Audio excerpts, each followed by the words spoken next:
সে duty নিয়ে ব্যস্ত, that's why আমি আমার ফ্রেন্ডকে নিয়ে বের হয়েছি। ক্যামেরার সামনে পরিচয় হতে চাচ্ছে না, আমি ডেকে দেখি আসতে চাই কিনা। পরিচয় হতে চাচ্ছে আমার বন্ধুকে।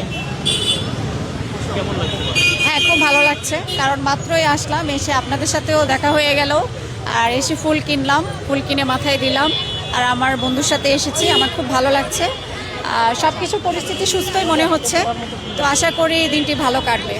না না না, আসলে ও আমার জাস্ট ফ্রেন্ড, আমার ভালো বন্ধুদের মধ্যে একজন।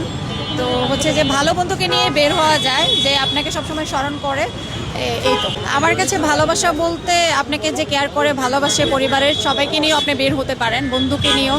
মানে যে আপনাকে কেয়ার করে, ভালোবাসে, সে শুধু আপনার লাইফ পার্টনার হবে এমন তো নয়।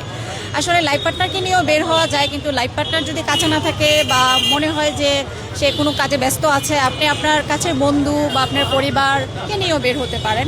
আমার প্রিয় মানুষ এই মুহূর্তে কাছে নেই, সে দূরে আছে। আর আমার বন্ধু আমার অনেক কাছের প্রিয়, এবং আমার প্রিয় মানুষের সাথেও মানে তার পরিচয় আছে পারিবারিকভাবে। তা আমার বন্ধুকে নিয়ে বের হয়েছি। গতকালও আমার সাথে আমি ফাল্গুনের হচ্ছে হলুদ শাড়ি পরে বের হয়েছিলাম। গতকালকে প্রিয় মানুষ আমার সাথে ছিলেন, তারপরে আমার ফ্রেন্ডও ছিল। তো আজকে হচ্ছে সে যেহেতু একজন ডক্টর, তার ফার্স্ট প্রায়োরিটি হচ্ছে তার পেশেন্ট, সে ডিউটি নিয়ে ব্যস্ত, দ্যাটস ওয়াই আমি আমার ফ্রেন্ডকে নিয়ে বের হয়েছি। না না না, এমন হওয়ার প্রশ্নই আসে না। শুরুতে যেমন আছে সম্মানজনক, পারিবারিক ভালোবাসা। আপনাকে পরিচয় করিয়ে দিচ্ছে, কেমন লাগছে আপনার এরকম বান্ধবী পেয়ে, মানে বন্ধু পেয়ে?